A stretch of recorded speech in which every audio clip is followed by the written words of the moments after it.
few years back, the Lord gave me an incredible vision. And I'll briefly describe it to you. And by the time I get done describing this to you, I'm sure you'll understand why I knew very soon on that this was definitely the Lord speaking in a very powerful, very direct way. The vision I saw was sort of like what I guess I call it a waking daydream. I wasn't unconscious. I was just sitting there just having this scene play through my head a lot like a videotape.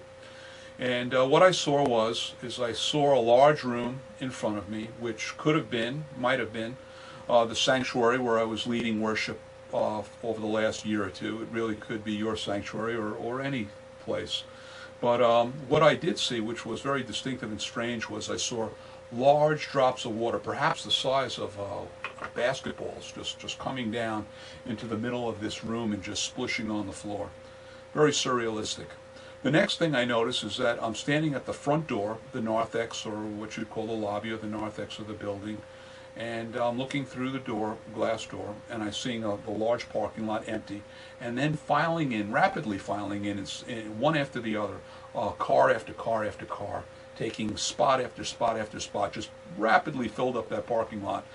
As people exited the cars, I noticed not one word was being spoken. They filed into the building without saying a word. You could have heard a pin drop.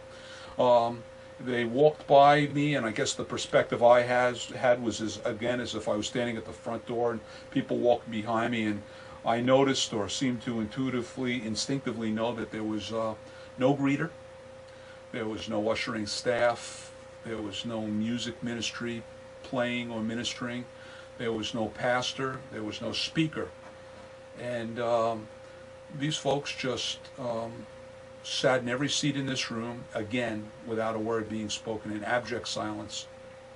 The next thing I noticed was, and not something that I saw, but I noticed hearing, a sound of like a murmuring. And I noticed and I saw that everyone had gotten up, or I guess gotten up, and they were prostrate on the floor. Everyone on their face, in the rows, in the back, in the front, on the sides. And what I was hearing was the sound of weeping. It was a subdued but intense throughout the sanctuary sound of weeping as all these folks were on their faces. And while this was happening, once again these raindrops just started to commence, these huge basketball of rain coming down on them.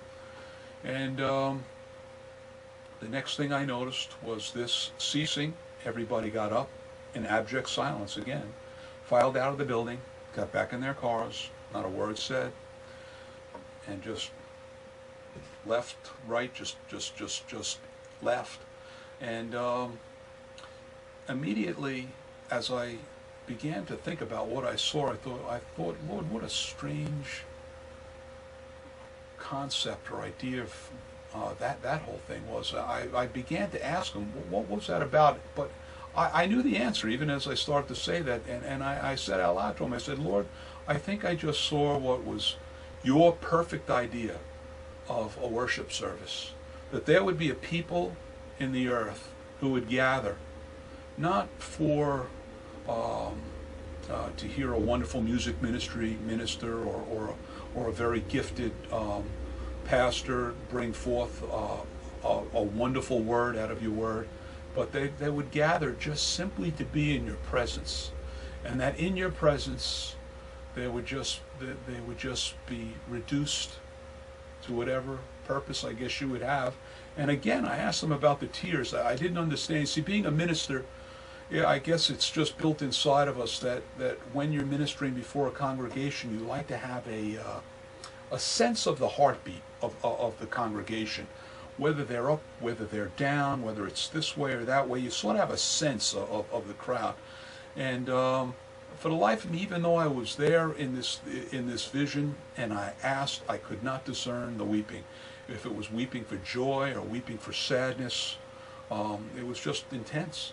But anyway, I sensed that the complete lack of words was probably due to just that there was nothing that anybody could say that could add anything to what had happened. It was really just alive in my spirits. And it was Sunday morning. And I'm on my way to church a short time later, and just felt like, boy, I have to share this with some of the people that I love.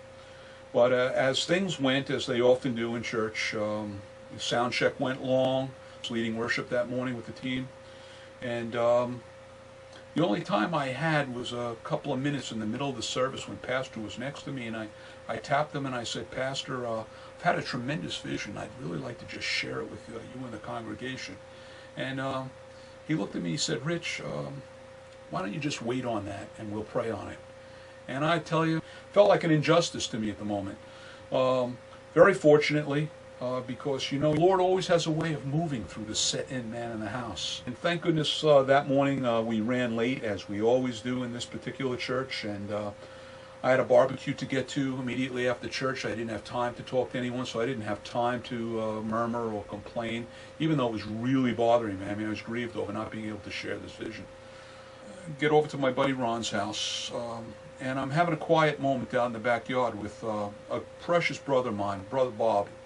And Ron's off preparing the grill, and Bob and I are sitting together, and I just felt to share what I just shared with you with Bob. I said, Bob, let me tell you about this amazing vision that I just had, and as I started to describe it to him, I look up and I see Bob is weeping. I said to him, I said, oh, Bob, you precious heart. I said, the vision is resonating in you the same way it does in me. And he says, no, Rich, you don't understand.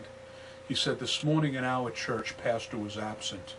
And it fell to the head of the elder staff to deliver the word. And he got up and he said, brethren, I have a word prepared, but more than that, I've had a vision that I want to share with you.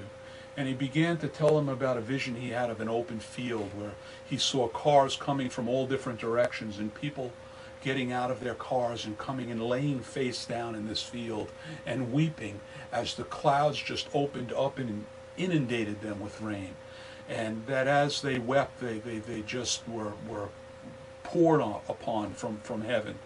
And that as it stopped, they got up and they got back in their cars without speaking a word, and they went in different directions. Well, let me tell you something, friend. At that moment, I can't describe to you the way I felt. The hair on the back of my neck went up. I actually felt scared at that moment. I actually felt a little bit of terror in my heart. I felt like God was right behind me. And that I knew, though, it wasn't that I didn't know that this vision was for him, but the way he just confirmed it, that he'd give two men that didn't know one another at all. I didn't know this brother at the time. At the same morning, in two churches 10, 15 miles apart, a vision which is so identical and so abstract. And then that he would cause me to be in a place where I would share it with somebody, where I'd have the privilege of knowing what happened in that church right after it happened. I don't know what goes on inside that church from day to day, from week to week. And just the way the Lord orchestrated this to show that it was a vision that he laid out, and it was happening in stereo, and he was confirming it to us. Let me tell you, that hair on the back of my neck, I felt, Father, very sobering to hear your voice and to know it's you, and to wonder why it is that I've seen this and what this all means. Nothing like this has ever happened to me before in my life. And, well, anyway, I'll close with this. I'm probably over time now anyway, but I'll close with this. And that's just to say that what I came away from this whole time was with a question. It was a nagging question. It was just a question that wouldn't go away. What was the weeping? Well, in the coming series, in the coming installments of this series, I'll explain to you how providentially and so clearly and so faithfully and beautifully the Lord explains to us what that weeping is, what the weeping between the porch and the altar is. Perhaps if we have time, even what it is to be between porch and altar. But I just want to thank you, first of all. Thank you so much for listening.